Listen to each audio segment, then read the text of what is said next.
Hi friends, welcome back to channel. இன்றைக்கி நம்ம பார்க்க போகிறது பீட்ரூட் ரவை கேசரி. எந்த ஒரு ஆர்டிஃபிஷியல் கலரும் சேர்க்காமல் நேச்சுரல் கலரில் வச்சே செஞ்சுருக்கோம். வாங்க இப்போ எப்படி பண்ணலான்னு பார்க்கலாம். பீட்ரூட் கேசரிக்கு தேவையான பொருட்களை பார்ப்போம். நான் ஒரு கப் ரவை எடுத்து வச்சுருக்கேன். அதே கப்பில் ஒரு கப் சர்க்கரை எடுத்து வச்சுருக்கேன். ஒரு மீடியம் சைஸ் பீட்ரூட்டோட ஜூஸ் எடுத்து வச்சுருக்கேன். 2 டேபிள் ஸ்பூன் நெய் எடுத்து வச்சுருக்கேன். 3 ஏலக்காய் இந்த மாதிரி தட்டி வச்சுருக்கேன். முந்திரி, உலர் திராட்சை எடுத்து வச்சுருக்கேன். அடுப்பில் ஒரு பேன் வச்சாச்சு. இப்போ நம்ம எடுத்து வச்சுருந்த நெய்யை சேர்த்துக்கலாம். ஒரு டேபிள் ஸ்பூன் நெய் நல்லா சூடாகட்டும். எடுத்து வச்சுருந்தா முந்திரியை சேர்த்து வறுத்துக்கலாம்.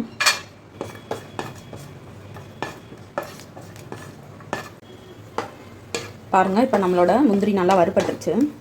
இப்போ எடுத்து வச்சுருந்தா உலர் திராட்சையை சேர்த்துக்கலாம். உலர் திராட்சை நல்லா உப்பலாக வந்ததுக்கப்புறம் எடுத்துடலாம்.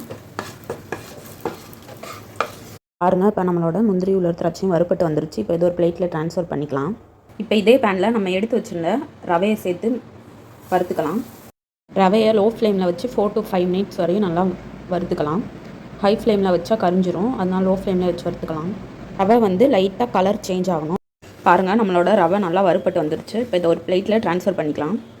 இப்போ இதே பேனில் நம்ம அரைச்சி வச்சுருந்த பீட்ரூட் ஜூஸஸ் இதில் சேர்த்துக்கலாம். 1 கப் ரவைக்கு 3 கிளாஸ் தண்ணி ஊற்றணும். நமக்கு 1 கிளாஸ் தான் பீட்ரூட் ஜூஸ் வந்துச்சு. மீதி 2 கிளாஸ் நம்ம தண்ணி ஊற்றிக்கலாம். இப்போ இந்த தண்ணி நல்லா கொதிச்சு வரட்டும். அப்போ தான் நம்மளோட பீட்ரூட்டோட ரா ஸ்மெல்லாம் போகும். பாருங்கள், இப்போ நம்ம தண்ணி நல்லா கொதிச்சு வருது. இது ஒரு 6 to 7 மினிட்ஸ் வரையும் நல்லா கொதிக்க வச்சாச்சு. பீட்ரூட்டோட ரா ஸ்மெல்லாம் போயிடுச்சு. இப்போ இந்த ஸ்டேஜில் நம்ம ரவையை சேர்த்துக்கலாம். ரவையை வந்து மொத்தமாக சேர்த்துறாமல் கொஞ்சம் கொஞ்சமாக சேர்த்துட்டு கலந்துக்கலாம், இல்லாட்டி கட்டி பட்டுரும். பாருங்கள், இப்போ எல்லா ரவையும் சேர்த்தாச்சு. எல்லாத்தையும் நல்லா கலந்து விட்டுக்கலாம். இப்போ நம்ம ரவை நல்லா வெந்து வரட்டும். பாருங்கள், இப்போ நம்மளோட ரவை நல்லா வெந்துருச்சு. இப்போ நம்ம எடுத்து வச்சுருந்த சர்க்கரையை சேர்த்துக்கலாம்.